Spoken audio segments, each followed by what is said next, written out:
Hello friends, till now we have studied about the greenhouse gas emission, their consequences, that India's target under Paris Agreement, about Panchamrit. Panchamrit is the announcement that India has made at COP26 meeting that has been held at Glasgow, Scotland last year. What the India has achieved till now, and what are the scheme and policy that in central government is running right now to achieve sustainable development goal and to move towards sustainable economy and sustainable environment.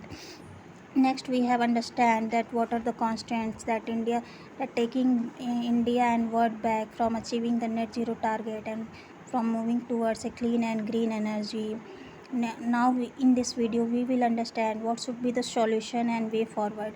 First is that there should be adequate support from the developed country, means developed countries are more capable in the form of finance, technology and skills. So they should invest more in the R&D so that we could achieve our net zero target as early as possible.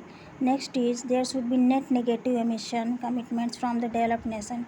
Why? Because we want some developing countries like India and Bangladesh and Nepal to, to release some amount of greenhouse gases. Why we are allowing such countries to release some greenhouse gases? Because economic growth is only possible because of the economic growth is only possible if we allow our sector to grow.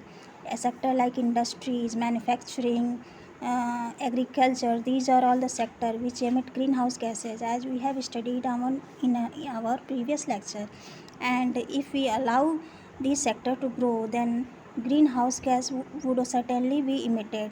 So there should be some vacate carbon space, so that these underdeveloped country, least developed country and developing nation also can grow. Next is phasing out coal by retiring the inefficient coal plants and not building. As we know that the coal thermal power plant is the main source of greenhouse gas emission. So if we phase out the inefficient or retiring coal power plant and not building a new one, then we will certainly could could achieve the net zero target.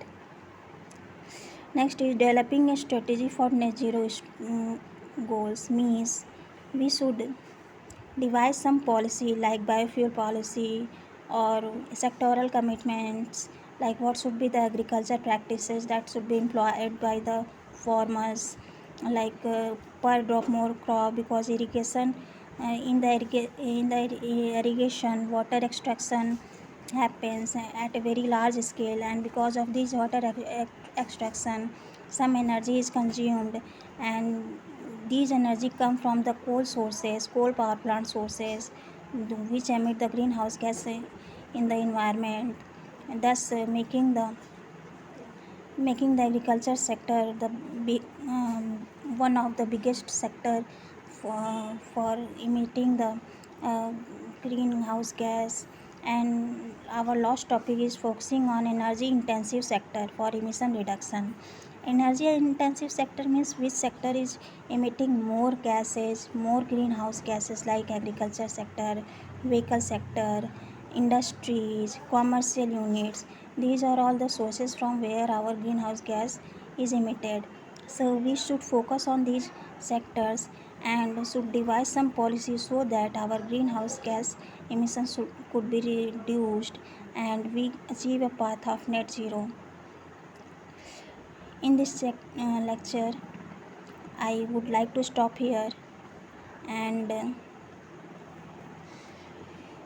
kindly share my video, subscribe my channel and wait for the next video. Thank you. Bye bye.